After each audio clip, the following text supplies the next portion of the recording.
Okay, friends, hello. I think we figured this out. I hope you're joining me.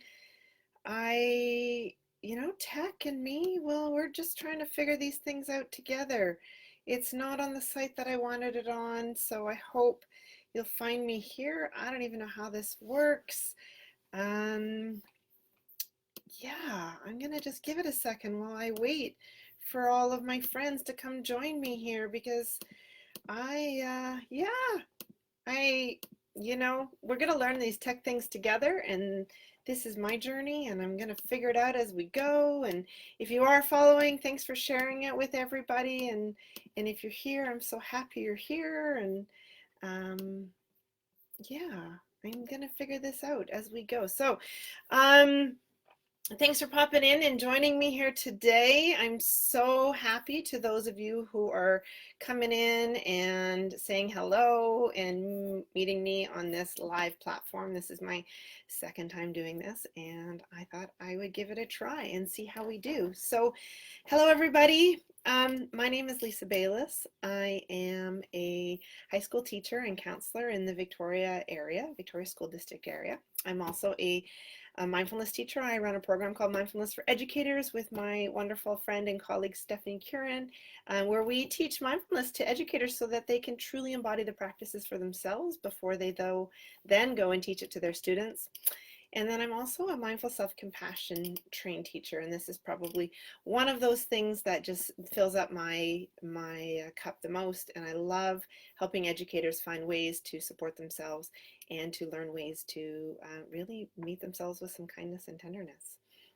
So here I am going live. We're trying to figure this out. I just figured here we are nearing the end of the school year, and I wanted to take some time to connect with some of you and to make some time to really just share some of my thoughts and feelings around nearing the end of the school year and all the big feelings that I'm feeling and all the feelings that you may be feeling about this.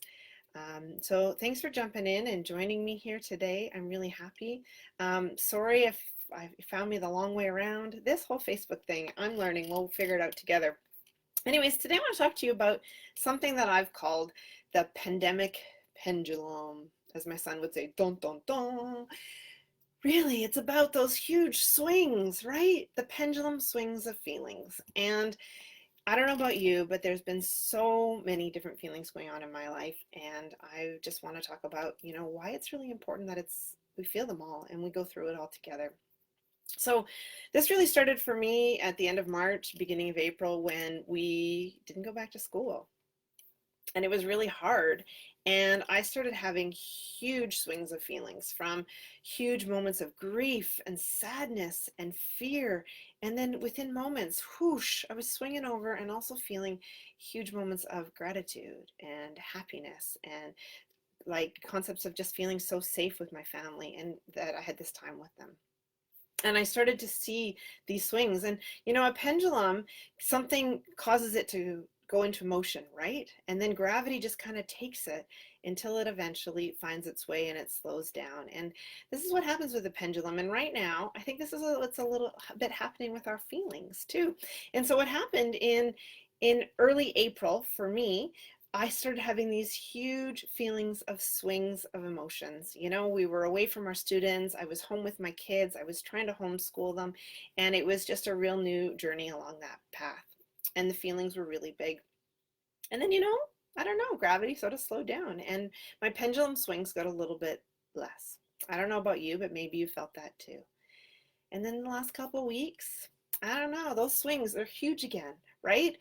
And because we're here again in another transition. And those of you who are educators in the British Columbia system, this is where I am. And, we're going back. And this is another new huge transition. And transitions start to cause a lot of stress for people. They're new things and they're bringing about change, and they can be really, really difficult. And so here we are as we're heading back into June, and many of us are opening our classrooms up and coming back to classrooms to work with kids. And the feelings are still there. And for some of us, they're still really, really big. And those feelings of huge feelings, from everything from fear and anxiety and worry to what if I get sick? What if I have no kids in my class? What if I have too many kids in my class? What if I can't connect them? All these what ifs. And all the way over to the other side of like, I can't wait to see my students. And it'll be so nice to get back into my classroom. And we can feel them all. And what I want to talk today about a little bit, just with the short time that we have together, is a little bit about how we can have them all in the same container. How can we feel all the feels and be okay with it? And usually it's because we hold them in a container of compassion, a container of kindness. And so whatever we're feeling, we need to, especially if it's hard feelings and stress, we need to meet that and alleviate it with a little bit of kindness and tenderness.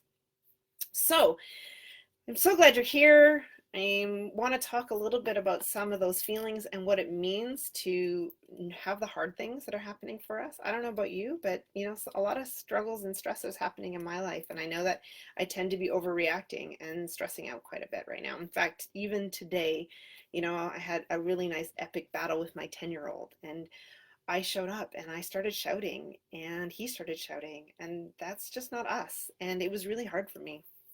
And so I started feeling some huge feelings. And when I start feeling anger, I often get teary. And I don't know if anybody else is like that, but that's what happened for me. And I had to actually step out and stop and slow down. And I said the same thing to him, go stop, slow down. We need to take a break.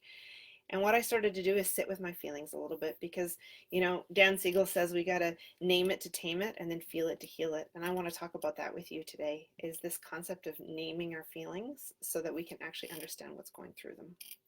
So I sat and realized that I was really upset and angry, but not so much about what was going on with my son and I with this issue. It was more just the fact that I lost my cool a little bit. And I don't like doing that. And then that came up with some levels of disappointment and then even shame, right? And all of that just had to sit and had to feel it all. Now, it's not easy to sit with difficult feelings because, they feel gross. Who wants to feel difficult feelings, right? The thing is that if we don't feel them, if we resist them, they're just going to come up again. And we're going to find another way to have to connect with them. And so we have to actually feel them to heal them a little bit. And that means actually leaning in to, what does it feel like when a difficult emotion comes in? And that can be really difficult. So as an educator, if you are heading back into your classroom this week or even next week, and as you're starting to build, and if you're starting to feel those feelings of anxiety and worry and fear, I want to remind you, you're not alone. That there's many people feeling all those feelings right now.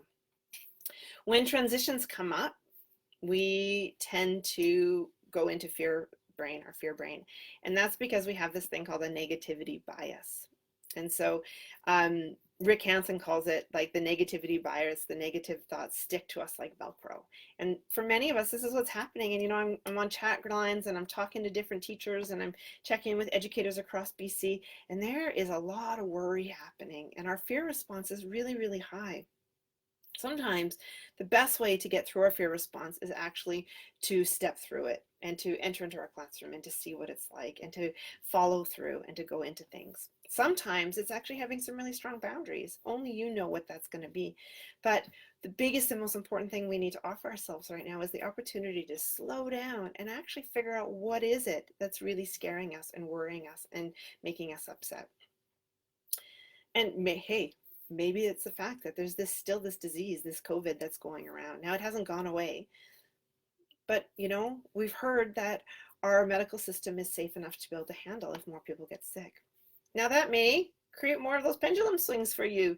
Maybe it's like, great, we're in a great spot in our province. Or maybe you're swinging back and being like, I don't want to get sick. This is more scary than ever. And I just want to give you lots of permission to feel all those feelings and to be okay with it at this time. So I pop into these Facebook Lives to just tell you a little bit of the things that are going on in my head, and then to give you some tools and strategies to try and move forward and to help you as you're coming up into this next week. And this next week, as we're prepping to get into the June, into back to schools, I just wanted to give you lots of permission to feel your feels. Feel all the feelings, be with them and be okay with them. And I want to leave you with 3 strategies that you can use as you move into any of the difficult things that might be coming up with you. The first thing is to remember is just to name whatever emotions coming up with you. Actually feel the emotions, because if we deny them, they're just going to bubble up. This is what happens with feelings, is they don't go away. And so figuring out a way to slow down enough and pay attention and say, I feel it, right? Here it is.